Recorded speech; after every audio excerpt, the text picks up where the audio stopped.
Subrata Mukherjee championship cup হয়ে গেল বেলদাতে। মহকুমা স্তরের এই খেলা দুদিন ধরে চলে বেলদা গঙ্গাধর একাডেমি স্কুলের মাঠে। অনূর্ধ্ব 17 বালক ও বালিকারা এই টুর্নামেন্টে অংশ নেয়। বালকদের ছিল 14টি এবং বালিকাদের 6টি টিম।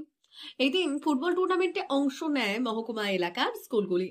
সোমবার ও মঙ্গলবার দুদিন ধরে চলে খেলা। আর এই প্রতিযোগিতায় সফলেরা জেলা স্তরের প্রতিযোগিতায় খেলতে পারবে। Dantan Binapani girls high school hip heap.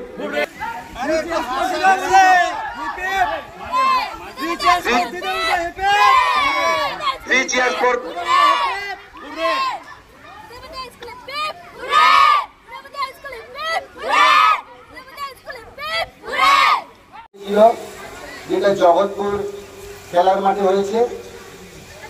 17 বছরের ছেলেদের 7টা টিম বালিকা ভজহরি ইনস্টিটিউশনের মাঠে হয়েছে খেলা এবং বেলদা গঙ্গাধর একাডেমির মাঠে 7টি ছেলেদের টিম এবং 6টি মেয়েদের টিম অংশগ্রহণ করেছে এবং এই এবারের অংশগ্রহণ অত্যন্ত উল্লেখযোগ্য।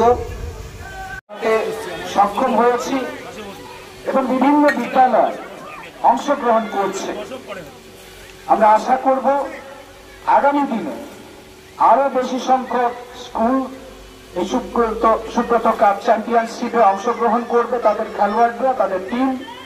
এবং আমাদের এই এলাকা থেকে অনেক ভালো, অনেক উচ্চমানের খেলোয়াড় রাজ্য স্তরে এবং দেশের বিভিন্ন জায়গাতেও তারা আমাদের এই এলাকার নাম সমুজ্জ্বল করবে, এরকম একটা আশা আমরা ব্যক্ত করতে চাই।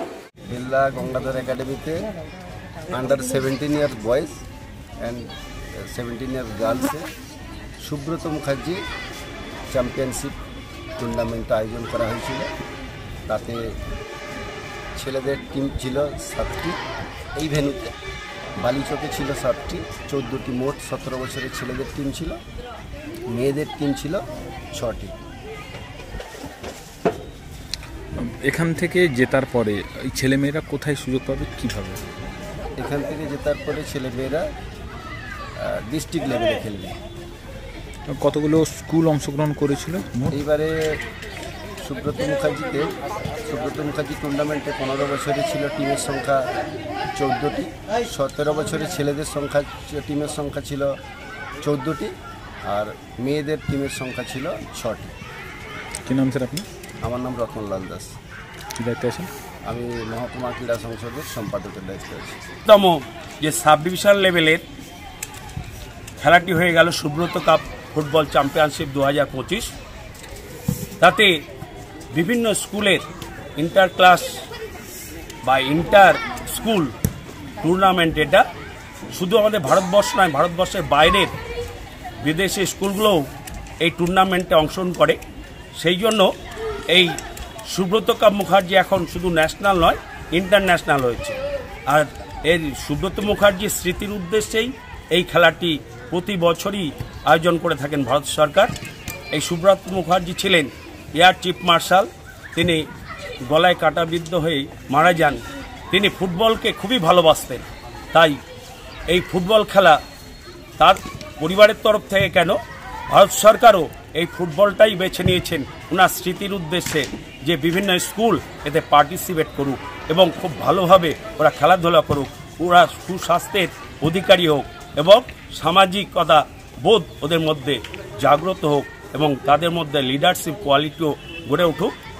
এই আর আমরা সবাই যে আছি এগিয়ে নিয়ে চলেছি। আমি তো 14 সাল থেকে ছিলাম 24 সাল পর্যন্ত। তারপরেই আমি রতনলাল দাস মহাশয়কে আমরা এই sub division council for school games and sports Kharagpur তার দায়িত্ব তুলে দিয়েছি। আমরা স্যার আজ কোন দুটি স্কুল, ছেলেদের কোন স্কুল এবং মেয়েদের কোন স্কুল চ্যাম্পিয়ন হলো? ছেলেদের চ্যাম্পিয়ন হয়েছে উজান হরিপদ হাই স্কুল সবং ব্লকের, আর রানার্স হয়েছে সুরুন্দা রামকৃষ্ণ শিক্ষা সদন দাঁতন 2 ব্লকে। আর মেয়েদের চ্যাম্পিয়ন হলো দুধে জিএসটি ইনস্টিটিউশন, ওরা কেশিয়ারি ব্লকের। আর রানার্স হলো দাঁতন 1 ব্লকের Dantan Binapani girls high school. কি নাম স্যার আপনার? গোবিন্দ সরকার, প্রাক্তন secretary, sub division council for school games and sports. P99 hotel and restaurant, Narayangarh bypass, Paschim Medinipur. আমাদের এখানে সকাল, দুপুর ও রাত্রিকালীন আহারের সুব্যবস্থা রয়েছে। সকালের টিফিনে পাবেন স্ন্যাক্স, পরোটা, আলুর paratha, bread omelette, bread toast, dosa, idli, sambar vada সহ অন্যান্য আইটেম। দুপুরের খাবারে পাবেন ভেজ ও নন ভেজ আইটেম, লাউ চিংড়ি, চিংড়ি মালাইকারি ও ইলিশের নানান পদ, ভাত, খাসি ও মুরগির মাংস।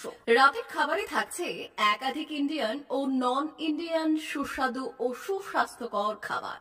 সুলভ মূল্যে ও পরিচ্ছন্ন খাবারের একটাই ঠিকানা, P99 hotel and restaurant, Narayangarh bypass, Narayangarh, পশ্চিম মেদিনীপুর। বিশেষ দ্রষ্টব্য, আমাদের এখানে সকল অনুষ্ঠানে খাবারের অর্ডার নেওয়া হয়।